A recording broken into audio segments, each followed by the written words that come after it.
જૂનાગઢ શહેરમાં આજે વહેલી સવારથી જ વાતાવરણ જોવા મળી રહ્યું છે વરસાદી અને ત્યારબાદ વરસાદની શરૂઆત થઈ। ગિરનાર અને દાતાર પર્વત પર અનરાધાર વરસાદ વરસ્યો છે અને વરસાદ પડવાની સાથે જ નરસિંહ સરોવર પણ ઓવરફ્લો થયું છે। ધોધમાર વરસાદને લઈ નરસિંહ સરોવરમાં પાણીની ભરપૂર આવક જોવા મળી છે। સરોવરનું પાણી ઝાંઝરા રોડ પર ફરી વળતા રસ્તો હાલ બંધ કરવાની ફરજ પડી છે અને સરદારબાગ ઝાંસીના સર્કલથી પોલીસ દ્વારા આ રસ્તો બંધ કરવામાં આવ્યો છે। હલકાપુરી સુરસંગમ સોસાયટી પાસે પણ વરસાદી પાણી ભરાઈ ચૂક્યા છે, જેના કારણે વાહન ચાલકોને ભારે મુશ્કેલીનો સામનો કરવાનો વારો આવ્યો છે। તો દર વર્ષે આ પ્રકારની સ્થિતિ હોય છે અને રસ્તાઓ પર પાણી ભરાયેલા જોવા મળી રહે છે। સુરસંગમ સોસાયટી પાસે મેઇન રસ્તામાં ખાડો પડતા સ્થાનિક લોકોએ યોગ્ય કામગીરી કરવા માટેની પણ સતત માંગ કરી છે।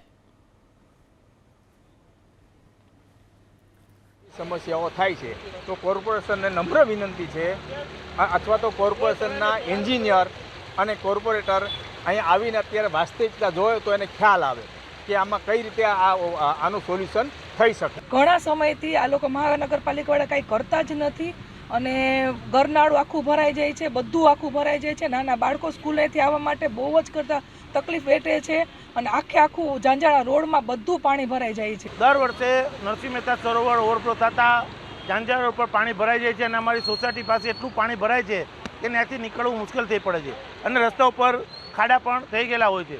તો કોર્પોરેશનને આપણે વિનંતી કરીએ કે વોકળાની સાફ સફાઈ કરે, વોકળાને ઊંડો ઉતારે અને વોકળાનું લેવલ સરખું કરે તો પાણી બહાર રોડ પર ન આવે।